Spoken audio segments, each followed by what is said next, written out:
Today is onshore, today isn't good, and today I'm gonna be trying to make a video about why it is so important to go out there when it's bad, when it's onshore, when it's not really organized, when you think it's not worth it. This is when it is the most important for you to get out there, and this is where you're gonna make progress. We'll get in the water and we'll start surfing.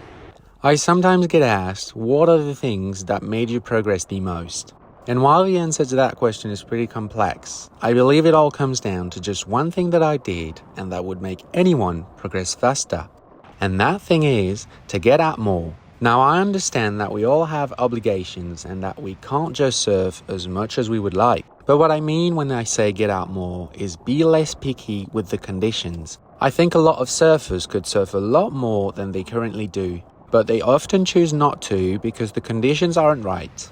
It's either too small, too messy, too cold, the wind's wrong, the sand is bad, or any other excuse we can find to sleep in and stay dry.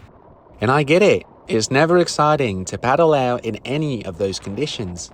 But I believe those sessions we decide to pass on is where a lot of progress remains untapped. And trust me when I say that bad forecasts and bad conditions do not always mean that you are going to have a bad surf. Actually, I've found that it is often on those days when your expectations are really low that you might very well have your best moments. My best sessions have all been when the conditions weren't right, when Surfline was calling poor to fair and sometimes even poor, and my biggest letdowns have all been on days where the conditions were right. That day is a perfect example of the former. The forecast was calling it poor to fair with onshore winds and a pretty messy swell. Well, I decided to put my alarm on at 5 a.m. and paddle out at first light anyway, and the waves got much cleaner than I expected. Yes, it was a bit bumpy, yes, it was a bit messy, but I actually had a really good session.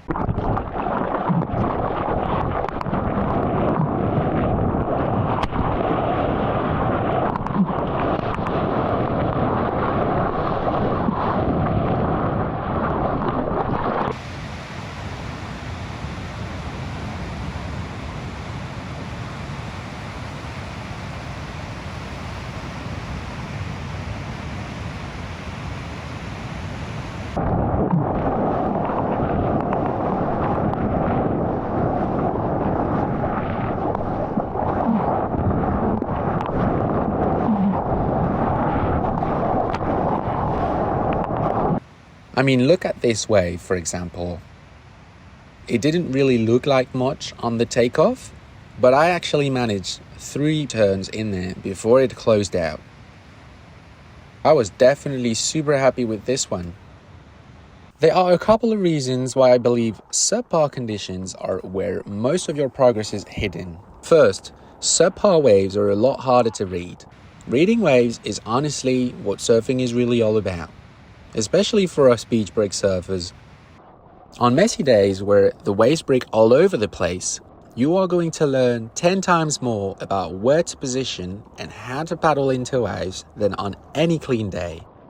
Second, once you're up and riding, again, messy waves are going to teach you much more than well lined up waves. You are going to have to negotiate flat sections, anticipate steep sections, and pretty much deal with every scenario possible on a wave. Bad waves will teach you a lot as to what to do, where to do it, and when to do it. Third reason is that you will be forced to dial in the basics. Popping up on a choppy and moody face is a different thing, and that's just the pop-up. Pumping, setting your rail, staying on rail, and transitioning between turns will all be harder too. Those conditions really force you to keep it simple and focus on the fundamentals.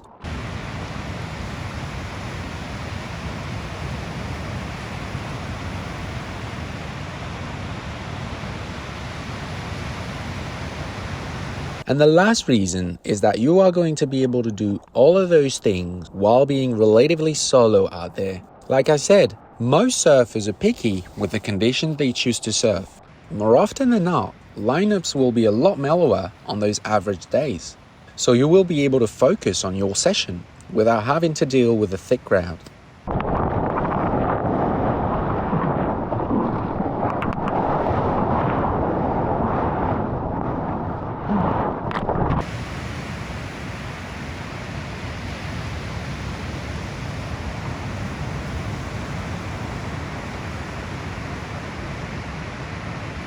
All of these things will make you a much better surfer. Bad waves are hard to surf, and they are good for you for that very reason.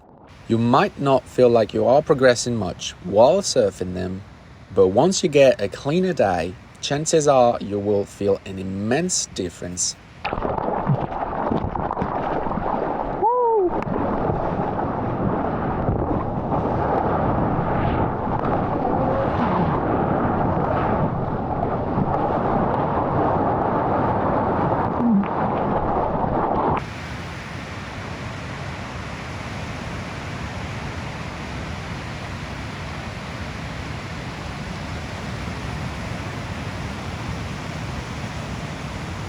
The only occasions where I won't paddle out, even if I had time for it, are 1, if it's howling on shore, and 2, if it's too big. Apart from those rare occasions, as long as there is the tiniest ripple in the ocean, I'm out there if I can. And I firmly believe this is what has made me progress the most.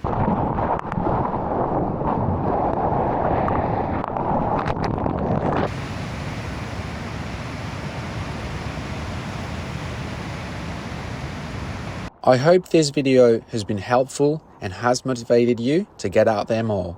Please let me know if you liked it, and also let me know if there is any question you would like me to cover in future videos. I really want to be doing more videos like this one, talking about and sharing what I have learned over my few years of surfing, going from a complete beginner just a couple years ago to where I am at now, I would say towards the later stages of intermediate. So if you don't want to miss out on those videos, please subscribe to the channel. And if you liked the video, please leave a like to support the channel.